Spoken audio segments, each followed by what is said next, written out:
नमस्कार दोस्तों, स्वागत है आप सभी का आप सबके अपने यूट्यूब चैनल फैक्ट नॉलेज में। दोस्तों, जैसा कि आपको पता है कि हम लोग सीटेट के प्रीवियस ईयर के क्वेश्चन पेपर को सॉल्व कर रहे हैं। तो हम लोगों ने बहुत सारे पेपर सॉल्व कर लिए हैं। फिलहाल हम लोग 2016 के सितंबर में जो पेपर हुआ था सीटेट का, उसको देख रहे हैं। उसके जो काफ़ी प्रश्नों को हमने सॉल्व कर लिया है अलग सब्जेक्ट के। आज हम लोग हिंदी के प्रश्नों को देखेंगे। आपको पता है हिंदी में 15 नंबर का पैसेज देता है, 2 पैसेज, और 15 नंबर का सब्जेक्ट पेडागोजी होता है। तो सब्जेक्ट पेडागोजी हम लोग ही देखेंगे, क्योंकि पैसेज का मैंने बोला था कि आप प्रैक्टिस करिए करके, और पैसेज कराने से कोई फ़ायदा भी नहीं है। ठीक है, पैसेज कैसे सॉल्व करते हैं आप लोग खुद प्रैक्टिस कीजिए। कैसे करते हैं उस पर एक वीडियो में बना दूंगा कि कैसे सॉल्व करते हैं। चलिए देर न करते वीडियो को शुरू करते हैं। देखिए, ये हो गया हमारा लैंग्वेज 1। देखिए, भाषा, आपको ये भी सावधान रहना है कि लैंग्वेज 1 जब आप चुनते हो तो लैंग्वेज 1 में अगर आप हिंदी चुने हो तो हिंदी 91 से 120 तक रहता है। देखिए लिखा हुआ है। अगर इंग्लिश चुनते हो लैंग्वेज 1, वही सब्जेक्ट जो है 91 से 20 तक इंग्लिश रहेगा। इसमें बहुत सारे लोग कन्फ्यूज जाते हैं। तो यहाँ पे हम लोग देख लेते हैं। पहला प्रश्न हमारा, पूरी पाठचर्या में भाषा की भूमिका को अनदेखा नहीं किया जा सकता। ऑप्शन है ज्ञान निर्माण में, ऑप्शन बी है व्याकरण निर्माण में, ऑप्शन सी है आकलन निर्माण में, ऑप्शन डी है मूल्य निर्माण में।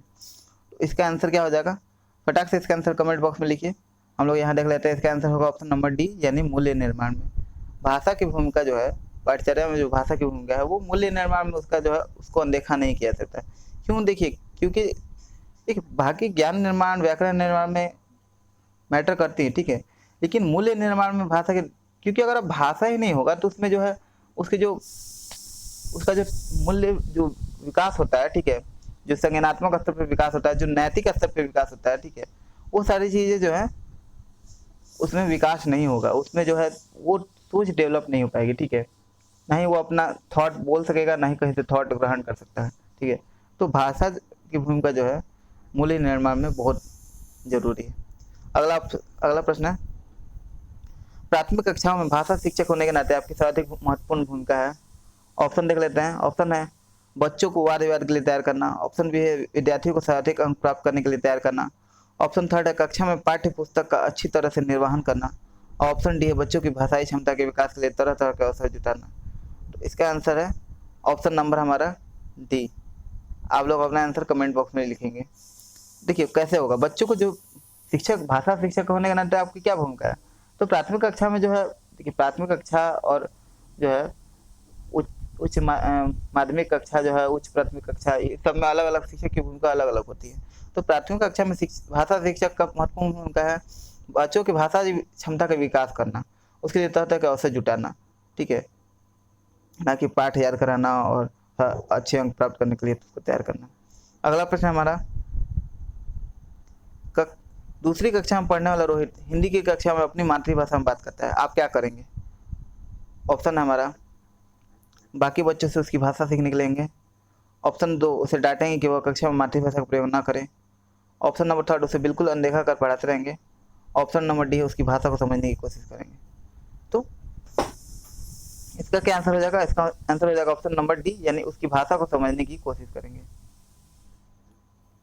ठीक है, अगला प्रश्न हमारा, पढ़ना सीखने के लिए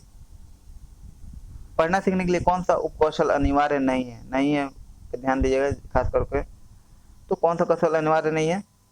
तो वर्णमाला याद करने का कौशल जो है, ये जो है ऑप्शन देख लेते हैं। वर्णमाला याद करने का कौशल, अनुमान लगाने का कौशल, भाषा की संरचना की समझ, और भावात्मक समझ। तो इसका कौन सा हो जाएगा? इसका जो है, इसका आंसर हो जाएगा हम लोग का करेक्ट ऑप्शन नंबर हमारा भाषा संरचना की जो है समझ, ऑप्शन नंबर 3, ये हम लोग का आंसर हो जाएगा। क्यों? देखिए, पढ़ना जो है सीखने के लिए जरूरी नहीं है वर्णमाला याद करने का कौशल हो गया, अनुमान लगाने का कौशल, ये सारी चीज़ें ठीक है, भावनात्मक संबंध भी होना चाहिए, जो चीज़ पढ़ रहा है उसको फील होना चाहिए। लेकिन भाषा की संरचना की समझ जरूरी नहीं है कि एकदम उसको एकदम लाइन बाय लाइन उसका सारा विधि, जो भी भाषा का तरीका है, ग्रामर एकदम रटा रटाया हो, वो चीज़ें एकदम संरचना की समझ ना भी हो, फिर भी बच्चा पढ़ लेता है। और पढ़ना सीखने के लिए जो है अनिवार्य ये नहीं है, ऐसा नहीं है, वो अगर मान लीजिए समझने की समझ हो तो अच्छी बात है, लेकिन जरूरी नहीं है कि पढ़ना सीखने के लिए एकदम अनिवार्य नहीं है। ठीक है, अगला प्रश्न है, द्विभाषिक बच्चे विकास, सामाजिक सहिष्णुता और डैश चिंतन में अपेक्षाकृत बेहतर होते हैं। तो इसका आंसर क्या हो जाएगा, जल्दी से कमेंट बॉक्स में लिखिएगा। ऑप्शन हमारा संज्ञानात्मक विस्तृत, ऑप्शन बी है संज्ञानात्मक सीमित, ऑप्शन थर्ड है संक्रियात्मक केंद्रित, ऑप्शन डी है संज्ञानात्मक और सीमित। इसका आंसर फटाक से कमेंट बॉक्स में लिखिए। आंसर हो जाएगा हम लोग का ऑप्शन नंबर ए, यानी संज्ञानात्मक और विस्तृत। ठीक है, अगले प्रश्न तक बढ़ते हैं। यानी कि जो है द्विभाषिक बच्चे हैं वो जो संज्ञानात्मक विकास, सामाजिक सहिष्णुता और जो है विस्तृत चिंतन में जो है अपेक्षाकृत बेहतर होते हैं। ठीक है, यानी उनका एक भाषा नहीं ना हो सीखे रहते, वो अलग भाषा, दो भाषा जानते हैं या बहुत सारे भाषा जानते हैं। उससे क्या होता है कि अलग अलग चीज़ों का उनको जानने का अवसर मिलता है, अलग अलग थॉट प्रोसेस उनको समझने का मौका मिलता है, अलग अलग परिप्रेक्ष्य जो है जानने का मौका मिलता है उनको, उनका अलग अलग मल्टी डायमेंशनल जो है डेवलपमेंट होता है। ठीक है, अगला प्रश्न है, निम्नलिखित में से किसके अभाव में हम पढ़ नहीं सकते। यहाँ भी नहीं वाला आप देख लेंगे। ऑप्शन हमारा 12 खड़ी से परिचय, ऑप्शन वर्णमाला की क्रमबद्धता के ज्ञान, ऑप्शन नंबर था संयुक्त अक्षरों की पहचान, ऑप्शन डी है लिपि से परिचय। तो इसका आंसर हो जाएगा हम लोग का ऑप्शन नंबर, आंसर फटाक से कमेंट बॉक्स में लिख दीजिए अपना। हमारा आंसर हो जाएगा यहाँ पे ऑप्शन जो है लिपि से परिचय। यहाँ हम नहीं की बात कर रहे हैं, ध्यान दीजिएगा। यहाँ पे किसके अभाव में हम नहीं पढ़ सकते, जब तक तो किसी लिपि का आपको परिचय नहीं होगा आप कैसे पढ़ पाइएगा। मान लीजिए कि हम लोग हिंदी पढ़ रहे हैं, देवनागरी लिपि आप जानते ही नहीं होंगे, तो कैसे आप पढ़ पाइएगा। इंग्लिश रोमन लिपि में पढ़ा जाता है, लिखा जाता है, तो रोमन लिपि में जब तक रोमन लिपि का आपको ज्ञान नहीं होगा आप इंग्लिश पढ़ ही नहीं सकते। बाकी चीज़ संयुक्त अक्षर की पहचान, वर्णमाला की क्रमबद्धता का ज्ञान, ठीक है, ये सारी चीज़ जरूरी है, लेकिन ये सारी चीज़ें से पहले लिपि आता है। अगर लिपि का परिचय नहीं होगा तो आपको जो है आप कहोगे ये कौन सा भाषा में है। जैसे कि आपको पता है बहुत सारे पुराने समय के ग्रंथ वगैरह मिले हैं हड़प्पा सभ्यता वगैरह का, लेकिन उनको आज तक पढ़ा नहीं जा सका। क्यों? क्योंकि उस लिपि का आज तक हम लोग को ज्ञान नहीं है या लिपि से हम लोग का परिचय नहीं है, इसलिए हम लोग उसको पढ़ नहीं पा रहे हैं।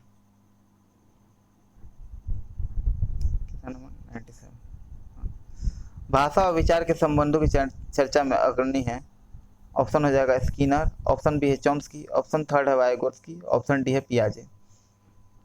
अब ये क्वेश्चन करना आपके लिए बहुत इंपॉर्टेंट है, क्योंकि पता है कि जब जो भी टेस्ट वगैरह लिए जा रहे हैं, ठीक है, आप जो टेस्ट सीरीज तैयार किया जा रहा है उसमें इसमें से भी काफ़ी क्वेश्चंस को ऐड किया जा रहा है। ठीक है, क्योंकि टेस्ट लेने का उद्देश्य ये है कि आप लोग वीडियो ध्यान से देखते हो या नहीं, और आपकी तैयारी कितनी है। अगर आप वीडियो ध्यान से नहीं भी देखते हो तो यानी कि आपकी तैयारी अच्छी होनी चाहिए, और अगर नहीं आपकी तैयारी अच्छी है तो वीडियो ध्यान से देखो, समझो क्वेश्चन को, क्योंकि एक बार क्वेश्चन समझ लिया तो कॉन्सेप्ट आपका क्लियर हो जाएगा। उस कॉन्सेप्ट से क्वेश्चन घुमा घुमा कर पूछ सकता है। ऑप्शन है आपने देख लिया, आंसर हो जाएगा हमारा ऑप्शन नंबर बी, यानी चॉम्स्की जो है ये भाषा और विचार के संबंधों में अग्रणी है। अब अगला प्रश्न, सिद्धार्थ की माँ जो है उसने अपने परिवार के सदस्यों से अनुरोध किया है कि वे अपने घर में एक ही भाषा का प्रयोग करें, जिससे कि सिद्धार्थ की भाषाई विकास ठीक से हो सके। उनके बारे में आप क्या कहेंगे? ऑप्शन देख लेते हैं। वह सिद्धार्थ के भाषिक परिवेश में किसी प्रकार का अवरोध नहीं चाहती। ऑप्शन वह सिद्धार्थ के भाषाई विकास के लिए विशेष प्रयत्न करेंगे। ऑप्शन नंबर थर्ड, वह भाषा अर्जन के सिद्धांत की गहरी समझ रखती हैं। ऑप्शन नंबर डी, वह सिद्धांत को समृद्ध भाषिक परिवेश से वंचित कर रही हैं। इसका आंसर क्या हो जाएगा, फटाक से आपने कमेंट बॉक्स में लिखिए। हम यहाँ पे आंसर डिस्कस कर लेते हैं। इसका आंसर हो जाएगा ऑप्शन नंबर हमारा ऑप्शन नंबर ए, वह सिद्धार्थ के भाषिक परिवेश में किसी प्रकार का अवरोध नहीं चाहती। यानी कि देखिए, अब हम लोग समझते हैं सिद्धार्थ की माँ जो कहते हैं कि घर का जो एक सिद्धार्थ है उसकी माँ जो कह रही है कि घर के लोग से कि आप लोग जो है अलग अलग लैंग्वेज ना बोलिए। जैसे मान लीजिए कोई इंग्लिश बोलता है, कोई भोजपुरी बोल रहा है, कोई हिंदी बोल रहा है, कोई तमिल बोल रहा है, तो अलग अलग भाषा बोल रहा है। तो इससे क्या होगा कि बच्चे का जो है वो कंफ्यूज हो जाएगा कि हमको कौन सी भाषा सीखनी है। बच्चा जो है, आपको पता है कि लर्निंग जो है होता है उसका एक्वायर कर लेता है। भाषा जो है, प्रथम भाषा क्या होता है, वो एक्वायर करता है, आपको जो है देख करके ही सीख लेता है, ठीक है, अर्जित कर लेता है, वो पैसिव प्रोसेस है। तो अगर मान लीजिए अलग अलग भाषा बोला जाएगा तो एक भाषा का डेवलपमेंट अच्छे से नहीं होगा, एक भाषा पकड़ उसकी अच्छी नहीं होगी। भाषा में अवरोध, भाषा जो है विकास में अवरोध उत्पन्न होगा। इसलिए सिद्धार्थ की मानना ही चाहती कि भाषा, उसके भाषा विकास में जो है भाषाई परिवेश में किसी प्रकार का अवरोध हो। ठीक है, अगर एक भाषा बोला जाएगा तो उसी भाषा को वो सीखेगा। ठीक है, एक बार उसने अगर वो भाषा सीख लिया तो बाद में जो है आगे जो है अलग अलग भाषा वो सीखते रहेगा अपने एफर्ट लगा के। लेकिन अभी भाषा के विकास के लिए उसके लिए एक ही भाषा बोलना जरूरी है। अगला प्रश्न हमारा, प्राथमिक स्तर पर भाषा शिक्षण के संदर्भ में सर्वाधिक महत्वपूर्ण है कि बच्चे ऑप्शन लिखी छपी सामग्री को बोल बोल कर पढ़ सकें। ऑप्शन नंबर सेकंड है अक्षरों को जोड़ जोड़ कर पढ़ सकें। ऑप्शन नंबर थर्ड है शब्दों को जोड़ जोड़ कर वाक्य पढ़ सके। ऑप्शन डी है लिखी जो है और छपी सामग्री का अर्थ समझ सके। तो इसका आंसर क्या हो जाएगा, जल्दी से कमेंट बॉक्स में लिखिए। क्वेश्चन एक बार पढ़ लेंगे और वीडियो पॉज करके और ऑप्शन पढ़ लेंगे। आंसर लिखेंगे, ऑप्शन नंबर हमारा आंसर हो जाएगा डी, यानी लिखी छपी सामग्री का अर्थ समझ सके। ठीक है, प्राइमरी लेवल पे क्या जरूरी है, ये नहीं कि लिखी और छपी सामग्री को बोल बोल कर पढ़ सके, जोड़ के पढ़ सके, वर्ड को शब्द को जोड़ के वाक्य बना सके, ये सारी चीज़ें जरूरी नहीं है। बल्कि जरूरी है जो भी चीज़ें हैं लिखी छपी जो सामग्री है उसका अर्थ समझ सकें। तो इसका आंसर हो जाएगा हम लोग का ऑप्शन लिखी छपी सामग्री का अर्थ जान सके, यानी कि वो छिपी जो है, सॉरी लिखी छपी लिखा हुआ वहाँ, लिखी छपी सामग्री जो है उसका अर्थ जो है समझ सके। अगले प्रश्न में पढ़ेंगे हम। ठीक है, अगला प्रश्न यहाँ, प्राथमिक स्तर पर लेखन क्षमता के संदर्भ में सर्वाधिक महत्वपूर्ण है। ऑप्शन हमारा मौलिक विचार, ऑप्शन बी है श्रुत लेखन, ऑप्शन नंबर थर्ड है सुलेख, ऑप्शन नंबर डी है वर्तनी। तो क्या जरूरी है, ठीक है, प्राथमिक स्तर पर तो श्रुत लेखन, ठीक है, श्रुत लेखन जरूरी है, यानी कि जो आप वर्ड्स बोल बोल के लिखवाते हो, यानी कि जो श्रुत लेखन आप लिखवाते हो, ये आंसर जो सीटेट ने माना है वो मैं बता रहा हूँ।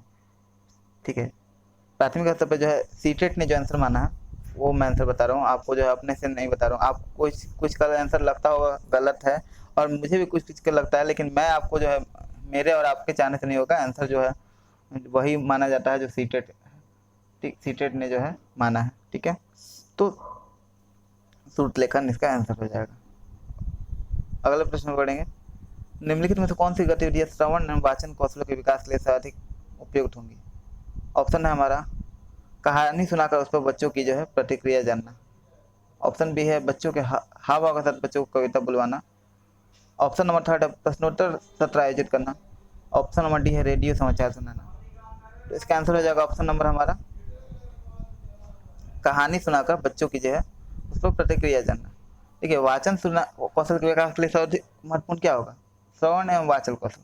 इससे मान लीजिए पता चलेगा कि बच्चे कितना कहानी सुना, कितना उससे लर्न किया, क्या चीज़ें उसने सीखा, और प्लस उसको बच्चा जो बोल रहा है वो फिर जब आपको सुनाएगा प्रतिक्रिया जानेगा। ठीक है, तो प्रतिक्रिया जानेगा तो इससे उसका थॉट प्रोसेस भी पता चलेगा और वाचन कौशल वो बोल कैसे पा रहा है, उसको बोलने का कौशल कितना विकसित है, ये भी श्रवण और वाचन कौशल दोनों का जो है आपको पता चल पाएगा। ठीक है, और जो कितना ये हो पा रहा है, इससे उसका श्रवण कौशल का भी विकास होगा, अच्छे से ध्यान देकर सीख पाएगा, सुन पाएगा, और जो बोलना है वाचन कौशल इसका भी विकास होगा। ठीक है, अगला प्रश्न, वाणी डैश होती है लिखित भाषा की तुलना में काफ़ी तेजी से बदलती है। तो ऑप्शन हमारा ऑप्शन है स्थिर, अस्थाई, अस्थाई और गौण। इसका आंसर हो जाएगा ऑप्शन नंबर, आप लोग कमेंट बॉक्स में अपना आंसर बताइएगा आपको क्या लगता है। इसका आंसर हो जाएगा अस्थाई, यानी कि भाषा जो वाणी होती है वो अस्थाई होती है। भाषा में जो है भाषा का जो है अलग अलग प्रकार होता है, जिसमें वाणी जो होती है वो अस्थाई होती है, वो और लिखित भाषा की तुलना में काफ़ी तेज़ी से बदलती है। बोला जाता है कि हर 1 किलोमीटर पे जो है भाषा जो है बोली बदल जाती है। ठीक है, खास करके हम लोग के यहाँ तो और है, हर 1 किलोमीटर पे बोली बदल जाती है। ठीक है, तो बोली जो है वाणी जो है वो अस्थाई होती है, और लिखित भाषा तो आपको अस्थाई है ना, कि जब मान लीजिए कि जो कोई जगह हिंदी बोला जाता है तो पूरे स्टेट में हिंदी लिखा जाएगा, हिंदी बोला जाएगा। किसी जगह पे इंग्लिश है तो इंग्लिश, किसी जगह पे आसामी है, किसी में नेपाली है तो नेपाली, पूरे स्टेट में बोला जाएगा, किसी खास क्षेत्र में बोला जाएगा। लेकिन जो वाणी होती है वो अस्थाई होती है, हमेशा बदलते रहती है। अगला प्रश्न हमारा बहुभाषिक कक्षा से तात्पर्य है ऑप्शन जिस कक्षा में प्रत्येक बच्चे के घर की बोली का सम्मान दिया जाता हो। ऑप्शन नंबर ए जहाँ बहुत सी भाषाओं का अध्यापन किया जाता हो। ऑप्शन नंबर थर्ड जिस कक्षा के शिक्षक शिक्षिका 2 या 2 से अधिक भाषाएं पढ़ लिख सकते हो। ऑप्शन नंबर डी जिस कक्षा में कम से कम 2 भाषाओं में पाठ्य पुस्तक उपलब्ध हो। इसका आंसर क्या हो जाएगा? इसका हो जाएगा आंसर जिस कक्षा में प्रत्येक बच्चे के घर की बोली को सम्मान दिया जाता हो, यानी कि ऑप्शन नंबर हमारा ए। अगला प्रश्न हमारा संज्ञान के स्तर पर विकसित अन्य भाषाओं में संज्ञान के स्तर पर विकसित डैश अन्य भाषाओं में आसानी से अनुदित होती है। ऑप्शन व्याकरण क्षमता, तर्क क्षमता, भाषा क्षमता। ऑप्शन नंबर डी हमारा ज्ञान क्षमता। तो इसका आंसर हो जाएगा हमारा ऑप्शन नंबर हमारा सी। आपके क्या आंसर था फटाक से कमेंट बॉक्स में हमें बताइएगा। मैं कमेंट चेक करता हूँ, पढ़ता हूँ, देखता हूँ कि आप लोग हैं कितना जो है रिप्लाई किया है, कितने एक्टिव हो आप लोग, ठीक है, कितनी अच्छी तैयारी चल रही है, ठीक है। ठीक है, संज्ञान के स्तर पर जो विकसित होती है वो भाषा के विकसित जो है भाषा क्षमता अन्य भाषाओं में आसानी से जो है अनुदित होती रहती है, यानी कि जो है आसानी से जो है आप अपने हिसाब से जो है कन्वर्ट करना या ट्रांसलेट करना कर सकते हैं या विकसित करना वो कर सकते हैं। अगला प्रश्न हमारा और आज का हमारा लास्ट प्रश्न, उसके बाद से पैसेज जो है शुरू हो जा रहा है यहाँ पे, ठीक है। तो आज का हमारा लास्ट प्रश्न, भाषा शिक्षण को डैश संदर्भ में रखकर देखने की आवश्यकता है। ऑप्शन सांस्कृतिक, नैतिक, बहुभाषी। ऑप्शन नंबर डी है आर्थिक। तो इसका आंसर हो जाएगा ऑप्शन भाषा शिक्षण को किस में हो जाएगा। अपना आंसर लिखिएगा कमेंट बॉक्स में, जल्दी से अपना आंसर कमेंट बॉक्स में लिखिए फटाफट। आपको क्या लगता है? इसका आंसर हो जाएगा ऑप्शन नंबर सी, यानी बहुभाषी। तो भाषा शिक्षण को जो है बहुभाषिता के संदर्भ में रखकर देखने की आवश्यकता है, यानी कि अलग अलग भाषाओं को एक साथ जो है आप जो है उनका सम्मान कर सके। ऐसा ना हो कि किसी एक भाषा के प्रति आप बायस्ड हो, जैसे आप हिंदी बोल रहे हो तो हिंदी के प्रति ही सिर्फ हो, इंग्लिश बोल रहे हो तो इंग्लिश के प्रति, ऐसा नहीं होना चाहिए। सभी भाषा को सम्मान होना चाहिए, ठीक है। तो उम्मीद करता हूँ कि क्वेश्चन आपको पसंद आए होंगे, एक्सप्लेनेशन पसंद आया होगा, वीडियो पसंद आया होगा। वीडियो पसंद आया तो लाइक कीजिए, अपने दोस्तों में शेयर कीजिए, ठीक है। मिलते हैं, तब तक के लिए इजाज़त दीजिए। अगले वीडियो में मिलेंगे अगले पेपर के साथ, तब तक के लिए इजाज़त दीजिए। नमस्कार, जय हिंद, वंदे मातरम।